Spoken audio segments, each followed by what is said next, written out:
जय श्री कृष्ण। एक दिन रुक्मिणी जी ने श्री कृष्ण जी को थोड़ा सा ज़्यादा गर्म दूध दे दिया।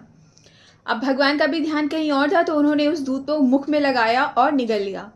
और जैसे ही वो दूध अंदर गया, उनको आभास हुआ कि उन्हें जलन हो रही है और उनके मुख से निकला राधे। राधा नाम सुनकर भगवान श्री कृष्ण के मुख से रुक्मिणी जी ने उनसे पूछा कि हे प्रभु, हम भी आपकी पत्नियां हैं, आपसे बहुत प्रेम करते हैं, परंतु कभी भी अपना नाम आपके मुख से इस भांति नहीं सुना जिस भांति आप राधा का नाम लेते हैं। भगवान श्री कृष्ण ने कोई उत्तर नहीं दिया।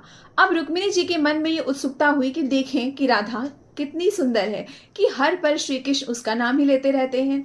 रुक्मिणी जी राधा जी के महल जा पहुंची तो वहां देखा एक अत्यंत ही सुंदर स्त्री, बहुत ही भव्य, बहुत सारे खूबसूरत गहने जेवरात के साथ उनका स्वागत करने के लिए खड़ी थी।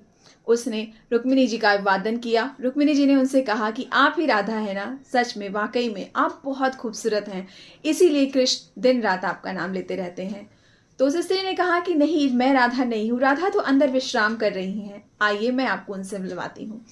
अंदर जाकर रुक्मिणी जी ने देखा कि एक स्त्री बहुत सारे दास दासियों के साथ घिरी हुई है और उसकी भव्यता देखते ही बनती है। करोड़ों देवी देवताओं की भव्यता और सुंदरता उसके सामने फीकी है।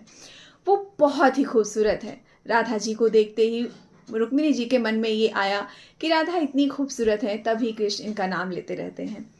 फिर ध्यान से देखा तो रुक्मिणी जी ने पाया कि राधा जी के पूरे शरीर पे छोटे छोटे छाले हैं, लाल लाल। तो रुक्मिणी जी ने पूछा कि राधा, ये क्या हुआ है आपको, ये छाले कैसे? तो राधा जी ने उन्हें जवाब दिया कि आपने श्री कृष्ण जी को गर्म दूध दे दिया था।